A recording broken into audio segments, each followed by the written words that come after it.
ভাৰতবৰ্ষখন ধৰ্মৰ নামত আৰু এবাৰ ভাগ ভাগ হ'ব নেকি? এবাৰ কৰিলে সাভাৰকাৰ আৰু আলী জিন্নাই আৰু নেক্সট বাৰ বিজেপিয়ে ভাৰতবৰ্ষখনক ধৰ্মৰ নামত ভাগ ভাগ কৰিব নেকি?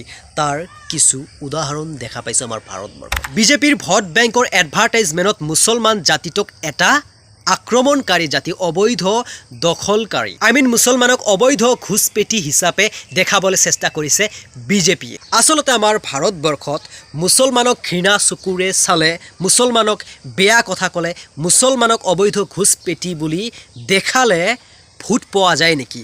নন মুছলমানৰ ভোট পোৱা যায় নেকি? বিজেপি দলটোক কৈছোঁ, কোনোবা এটা নিৰ্দিষ্ট জাতি নাইবা নিৰ্দিষ্ট এটা ধৰ্মৰ মানুহক যদি খোজ কৰিবলগীয়া আছে, খোজ কৰা।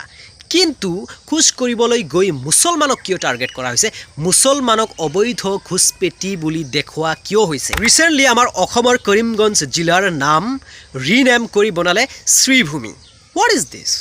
বুজিছোঁ, ৰাইজে যিটো বিচাৰিব, ৰাইজৰ কাৰণে যিটো ভাল, সেয়া কৰাটো ভাল কথা। কিন্তু ৰাইজৰ ৰিনেমৰ প্ৰয়োজন বেছি নে ডেভেলপৰ প্ৰয়োজন বেছি? নিবনুৱা সমস্যা সমাধান কৰাৰ প্ৰয়োজন বেছি নে কৰিমগঞ্জৰ জেগাত শ্ৰীভূমি ৰখাটো প্ৰয়োজন বেছি? অসমৰ মুখ্যমন্ত্ৰী হিমন্ত বিশ্ব শৰ্মা ডাঙৰীয়াৰ টুইটৰ মতে গম পালোঁ, টুইটাৰৰ নহয়, টুইটাৰৰ নাম চেঞ্জ কৰি এক্স দিছে। এক্সৰ মতে গম পালোঁ যে ৰবীন্দ্ৰনাথ টেগৰৰ লিখনিৰ ওপৰত ভিত্তি কৰিহে কৰিমগঞ্জৰ নাম চেঞ্জ কৰি শ্ৰীভূমি ৰাখিলে। ৰবীন্দ্ৰনাথ টেগৰে উল্লেখ কৰিছে যে মডাৰ্ণ কৰিমগঞ্জৰ নাম আছিল শ্ৰীভূমি, মানে মা লক্ষ্মীৰ লেণ্ড। হয়, বঢ়িয়া কথা কৰিমগঞ্জৰ ৰাইজৰ বাবে। ৰাইজে যদি খুচ, দেন আমিও খুচ।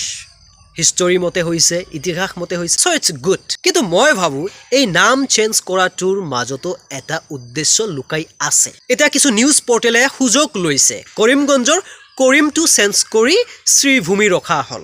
কৰিমটো মানে মুছলমান সম্প্ৰদায়ৰ মানুহৰ নামৰ লগত মিল খায়।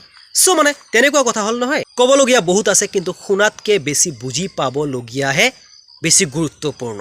কাৰণ সময়ত যিটো হ'বলগীয়া সেইটো হৈয়ে আছে, কিন্তু আমি এতিয়ালৈকে সিদ্ধান্ত নলওঁ, আমি কোনো একশ্যন নলওঁ। আমি ভোটাৰ্ছবোৰে আমি এগেইন এণ্ড এগেইন কিয় সুযোগ দিছোঁ হিন্দু মুছলমানৰ নামত, ধৰ্মৰ নামত আমাৰ ভাৰতবৰ্ষখনক ভাগ ভাগ কৰাৰ সুযোগ আমি কিয় দিছোঁ? কেতিয়াবা কাশ্মীৰ ফাইল, কেতিয়াবা কেৰালা ষ্টৰী, কেতিয়াবা অমুক তমুক, কেতিয়াবা এডভাৰটাইজমেণ্ট চলাই দেখুওৱা হয় মুছলমান সম্প্ৰদায়টো অবৈধ ঘুষপেটি হয়।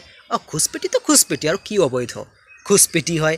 তেনেকুৱা দেখুওৱাৰ দ্বাৰা কি প্ৰমাণ কৰা হয় যে ভাৰতবৰ্ষখন আকৌ এবাৰ ধৰ্মৰ নামত ভাগ ভাগ হওক বুলি? তেনেকুৱা বিচাৰে যদি আপুনিও সেই একেই ধৰণে চিন্তা কৰি সেই একেই জেগাত ভোট দিব, আৰু যদি নিবিচাৰে তেন্তে একশ্যন লওক। একেই সমস্যাৰ সমাধান যদি চৰকাৰ চেঞ্জ হ'লে সমাধান নহয়, তেন্তে ছিষ্টেম চেঞ্জ কৰিব লাগিব, চৰকাৰ নহয়।